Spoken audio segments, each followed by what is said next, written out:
j'espère que tu vas bien et tu le vois de suite au décor.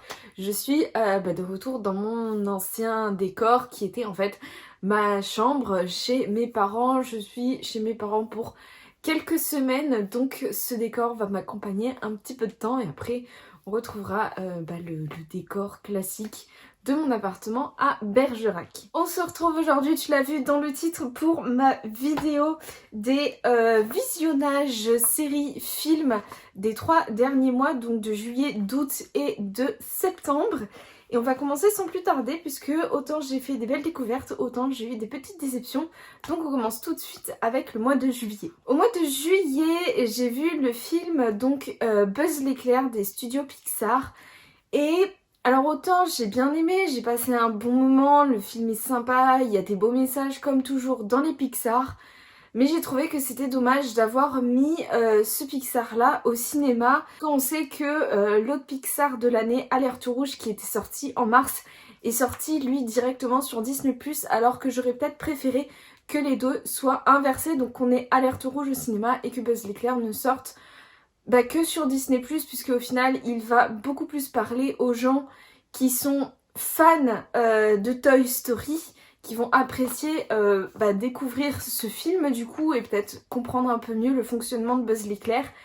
Mais par contre, j'ai trouvé que hormis ça, il va plaire aux enfants, mais qu'il n'y avait pas d'espèce de double message qu'on trouve souvent dans les Pixar qui parlent autant aux enfants autant qu'aux adultes, ce qu'on avait dans Alerte Rouge que j'avais vraiment adoré. C'était un film quand même sympa, j'ai passé un bon moment en allant le voir, donc c'est quand même pas mal. Ensuite j'ai vu la saison 2 de Motherland, qui est donc un espèce de dystopie uchronie plutôt, où en fait les sorcières sont devenues le corps armé des États-Unis et on suit un groupe de 3 apprentis sorcières qui découvrent leur pouvoir, qui découvrent le fonctionnement.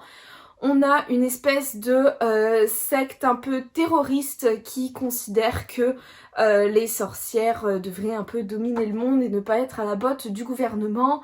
On a un autre groupe d'humains cette fois-ci dans cette saison 2 qui en veut à mort aux sorcières et donc on voit un peu toutes ces choses-là. Et comme la saison 1, je t'en avais déjà parlé de la saison 1, la saison 2 était vraiment super cool, tout aussi bien, et j'espère qu'il y aura une saison 3. Ensuite sur Disney+, est sorti cet été le film The Princess, directement sur Disney+, où on suit une jeune princesse qui vit dans son palais, etc. avec ses parents, et un jour son palais se fait prendre d'assaut et il se trouve que cette princesse est très douée pour se battre et donc elle va tout faire pour récupérer son royaume.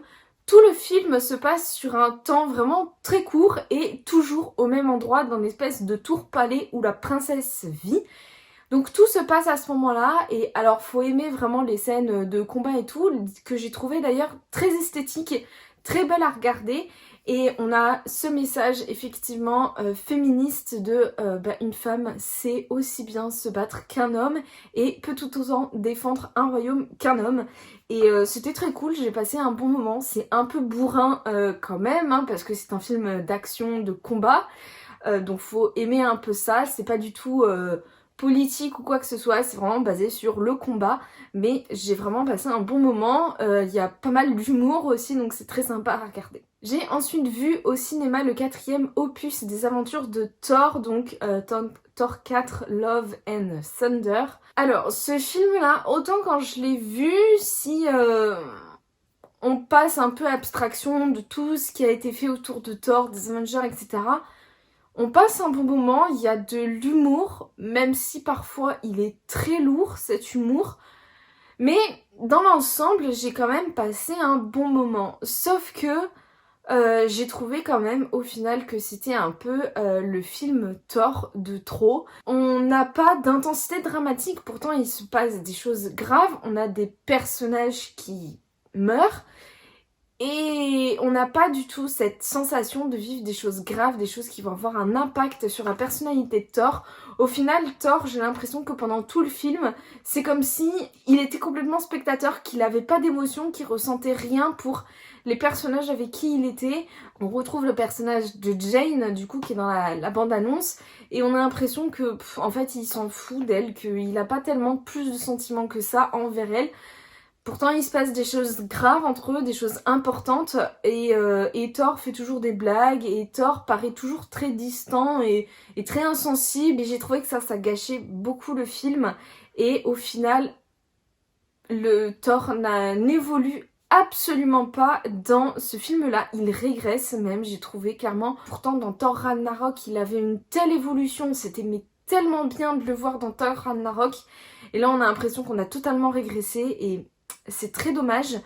Donc voilà, autant dans l'ensemble, oui, on passe un bon moment, c'est un film qui est très esthétique, qui est très beau à regarder, mais ben, on n'a pas d'intensité dramatique, on n'a pas d'engagement dans les films, alors que pourtant, moi, d'autant dans les livres, dans les films, enfin partout, j'ai beaucoup d'engagement, je me mets souvent à la place des personnages, je ressens souvent les émotions que ressentent les personnages, et là j'ai été assez distante pendant vraiment tout le film. Et les scènes post-génériques, ben, elles ont pas amélioré le film, quoi, pour moi, à mon sens. Pour moi, ce Thor 4, ça a été vraiment voilà, le film de trop pour Thor. Clairement, ce qui a été dit dans ce film, les choses importantes de ce film-là auraient pu clairement être gérées dans un autre film, au début d'un autre Avenger, enfin je sais pas, clairement autrement, de manière beaucoup plus anecdotique. Là ils ont fait un film parce que Thor ça marche et qu'il fallait refaire un film. Voilà, j'ai trouvé que c'était le Thor de trop, mais j'ai quand même passé un bon moment. Mais je suis sûre que ce sera un des films Marvel que je ne regarderai plus trop. Ensuite en août, là par contre, est sorti Les Mignons 2, donc la suite des Mignons, tout dans l'univers de Moi Moche et Méchant. J'avais adoré clairement le premier, Les Mignons, c'était vraiment trop bien. Et le 2, là, c'est plutôt un mix entre Les Mignons et Moi Moche et Méchant, puisqu'on a le personnage de Gru qui est enfant, qui cherche un peu sa place au milieu des Mignons, et les Mignons cherchent un peu leur place par rapport à lui. Et donc on est un peu voilà en mélange entre c'est les mignons, mais en même temps c'est un peu moi moche et méchant avec Gru, etc. Mais c'était quand même très drôle. Vraiment, j'ai passé un super bon moment. J'ai ri devant ce film. C'était vraiment super bien. Moins bien peut-être que le premier Mignon, et peut-être un peu moins bien que les premiers Moi Moche et Méchant, mais vraiment j'ai passé un super bon moment, j'ai beaucoup ri. Donc je suis très contente d'avoir vu ce film. Ensuite, fin août, début septembre, est passée sur M6 la série Le Symbole Perdu, qui est issue d'un roman de Dan Brown, qui en fait c'est un grand méchant qui enlève un franc-maçon en fait pour essayer d'obtenir le secret de la sagesse ultime, et dont les francs-maçons auraient la clé pour découvrir cette sagesse infinie. Et on suit un professeur de symbologie, Robert London, qui se retrouve un peu embarqué là-dedans. Et donc tout tourne autour des symboles, des énigmes pour avancer jusqu'à découvrir le secret de cette grande sagesse. Qui est ce méchant? On a beaucoup d'énigmes et de mystères dans cette série-là, donc si tu aimes un peu ça, clairement ça te plaira. Moi j'ai passé un bon moment franchement à le regarder. Alors autant j'avais lu un livre de Dan Brown, je ne sais plus lequel c'était, je l'ai plus en tête là, mais j'avais pas aimé de ouf. Autant par contre cette série là j'ai beaucoup aimé. Alors est-ce que ça veut dire que le livre est mieux que celui que j'avais lu? Je ne sais pas. Ou est-ce que le fait que ce soit sous forme de série ça rend les choses plus attrayantes? Je pense que c'est surtout ça. Mais en tout cas j'ai passé un super moment en regardant cette série. Vraiment j'avais hâte toutes les semaines d'arriver au soir où cette série était diffusée, et c'était vraiment une super série. Donc si t'as l'occasion de la regarder en replay ou je sais pas trop, peut-être sur Salto, j'en sais rien du tout. Peut-être que ça te plaira de la regarder avec toutes ces symboles, ces énigmes et tout. Ensuite, en septembre, alors là, ça va être une grosse déception. Je vais pas être tendre avec cette série-là. Il s'agit de la série She-Hulk, la saison 1, qui est sortie sur Disney+, qui est donc dans le MCU. Et très clairement, cette série-là, elle est... Enfin, moi, j'ai vraiment pas du tout accroché. Autant le premier épisode est sympa, un peu rapide, mais sympa. On se dit, bah ok, maintenant qu'on a posé les bases, qu'est-ce qu'on va avoir? Et en fait, après, ça se la joue clairement à la Bridget Jones, à la Sex and the City, tous ces trucs de trentenaires là, qui ont un peu une vie pas ouf, qui ont des dates pas ouf, à qui il arrive que des merdes, enfin voilà, et qui sont toujours à côté de la plaque. Et moi, j'accroche pas du tout à ça. Clairement, j'ai pas du tout aimé ce choix-là de style. Enfin, je comprends que Marvel essaie un petit peu, là, on le sent avec les séries, de tâtonner un peu pour trouver le nouveau souffle, en fait, de Marvel. Et en tout cas, moi, celui-là, il m'a pas du tout plu. Autant WandaVision, autant Loki m'ont convaincu et j'ai vraiment passé un bon moment. Autant celui-là, mais quand les épisodes y regardaient, je me disais, oh, va falloir regarder cet épisode-là, mon Dieu. Enfin, c'était vraiment pas agréable, en fait, de regarder cette série-là. J'ai vraiment pas aimé. C'est pas un problème tellement de personnage, parce que Jen Walters pourrait être intéressante si c'était pas fait de cette façon-là, en fait. C'est vraiment le style de la série qui ne m'a absolument pas plu. Et en dehors de ça, du fait que la fin de saison est vraiment n'importe quoi, il y a des trucs, moi j'ai pas compris. Kevin, j'ai pas compris, mais alors pas compris du tout.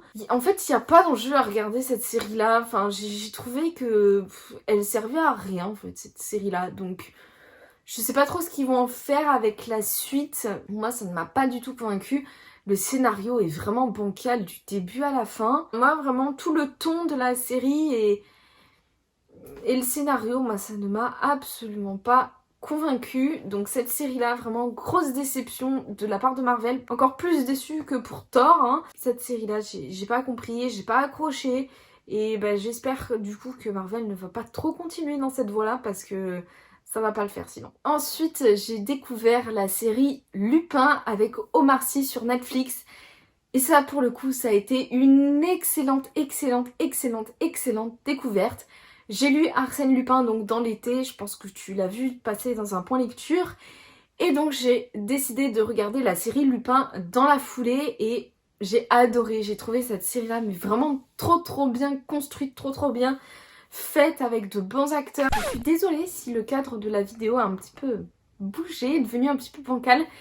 J'ai le chat de mes parents qui s'est mis juste sur le support que j'ai pour tourner. Donc si ça bouge un petit peu, c'est parce que c'est elle qui bouge, voilà, et tu auras peut-être le bruit de ses ronrons aussi. Donc, désolée, on reprend. Du coup, la série Lupin, j'ai vraiment passé un super moment. Alors, c'est pas l'histoire fidèle des Arsène Lupin, pas du tout. C'est librement inspiré, c'est totalement une autre histoire. Mais notre personnage principal, qui est joué par Omar Sy, s'inspire des Arsène Lupin, du personnage de Lupin, pour faire ses coups, faire ses casses et venger son père.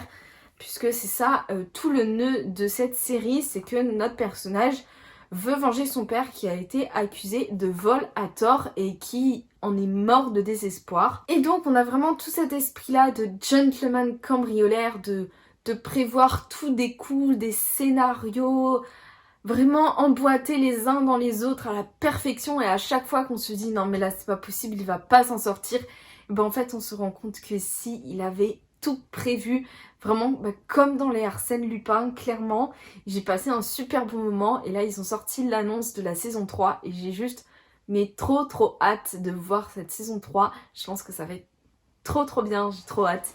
Et vraiment cette série là, ça a été un petit coup de cœur. Ensuite, je suis allée voir au cinéma, plus pour vider ma carte de place qui arrivait à péremption que par vraiment envie d'aller voir le film. C'était Le Visiteur du Futur, qui est un film de comédie française qui finalement s'est avéré être plutôt une bonne surprise. Je m'attendais pas à grand chose de la part de ce film-là, clairement. Je m'attendais à des blagues un peu lourdes, pour être honnête, et finalement c'est une très agréable surprise puisque j'ai vraiment passé un bon moment avec ce film. Alors, il y a quelques petites choses à revoir, on sent qu'il n'y a pas eu énormément de budget, mais n'empêche que le scénario est l'histoire globale était vraiment bien faite, bien construit, les personnages étaient bien travaillés et vraiment j'ai passé un bon moment et presque on a envie d'avoir un deuxième volet de cette histoire pour continuer encore l'histoire. Et voilà, je m'attendais vraiment pas à grand chose et finalement j'ai été agréablement surprise. C'était un bon film. J'ai passé un bon moment en le regardant. L'humour est très bien fait aussi. Je m'attendais pas à l'apprécier autant et finalement ça a été une très bonne découverte. Et évidemment, je suis retournée voir Avatar qui ressortait au cinéma pour préparer la sortie du deuxième qui sortira en décembre. Je suis allée le voir en 3D et c'était tout aussi bien que la première fois que je suis allée le voir. Même si je connaissais l'histoire, et ben là, le redécouvrir au cinéma sur grand écran en 3D en plus, mais ça a été vraiment une super bonne expérience de cinéma et je me suis dit que c'était dommage quand même que la 3D, après le gros boom, le gros effet de mode qu'il y a eu après la sortie de Avatar 1, que ça n'ait pas continué et je trouve ça dommage parce que je pense qu'il y aurait eu des films qui se seraient très bien prêtés à la 3D. Ça m'a fait un peu redécouvrir la 3D et c'était vraiment super cool, c'est toujours un aussi bon film et du coup j'ai très hâte d'aller voir le 2 en décembre. Donc de toute façon ça veut dire que j'irai le voir en décembre et que tu auras mon avis du coup dans la prochaine vidéo film et série. Et on termine sur ce film-ci. Donc voilà pour mes derniers visionnages. La prochaine fois tu auras sans doute House of the Dragons et Les Anneaux de Pouvoir ainsi que du coup le dernier Black Panther et du coup Avatar 2 et je sais pas encore trop ensuite ce que je regarderai, ce sera la surprise, peut-être Hocus Pocus 2 aussi, et je pense que je vais le regarder pour Halloween.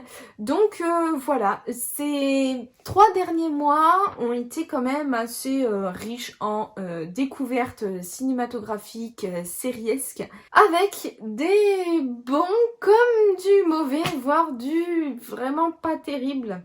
Voilà, Hulk. Donc j'espère que cette vidéo t'aura plu. Si elle t'a plu, n'hésite pas à aimer et à commenter si un de ces films et séries t'a plu aussi ou pas. Et nous on se retrouve très bientôt dans une prochaine vidéo qui parlera évidemment du livre.